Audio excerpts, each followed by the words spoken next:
Now in this video we want to talk about parallel and perpendicular vectors. Now from the word perpendicular, we all know what perpendicular means. If any vector, if A and B are perpendicular, if our vectors are perpendicular, this means if I'm to represent them, I will have my A and B. If this is my A, then this becomes my B. The angle between them will be 90 degrees. From our concept of perpendicular, the angle between them must be 90 degrees.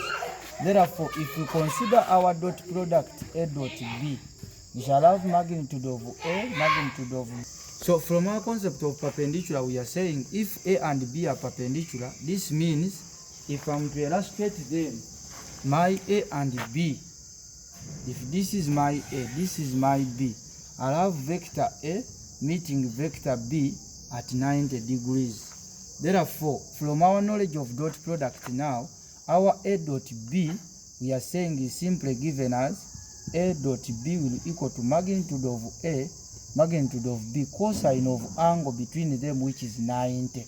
Now the angle 90 has the cosine as 0, therefore A dot B will equal to 0, because anything times 0 becomes 0. So whenever you come across anything talking about perpendicular vectors, what is unique about them is that the dot product is 0. We close to parallel vectors, and we are saying parallel vectors, we know that the word parallel means the vectors must be of the same direction.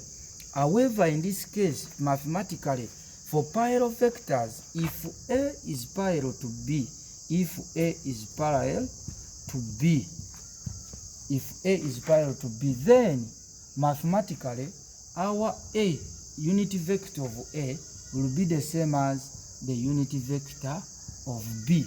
We consider any two parallel vectors to have the same unit vectors. Therefore, whenever you come across anything asking with the concept of parallel vectors, what we are going to consider is that the unit vector of A and B, if they are parallel, will always be the same. Well, therefore, we cross on to our examples now.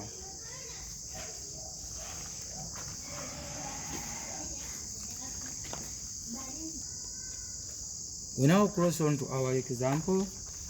We are saying, given that A 3i plus 4j, find a vector that is parallel to A and has magnitude 20 units. We have said if vectors are parallel, the unit vectors are equal. So if I collate the vector BC, if I let the vector we are looking for BC, they are telling us magnitude of C is equal to 20.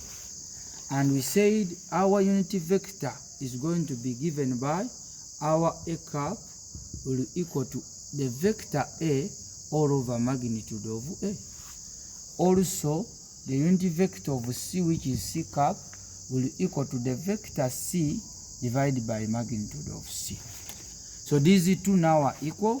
We are saying our vector A is 3i plus 4j, which we can write as we are saying our A cap equals to C cap. So therefore, our vector A, which we now have as 3, 4, its magnitude will be given as square root of 3 squared plus 4 squared.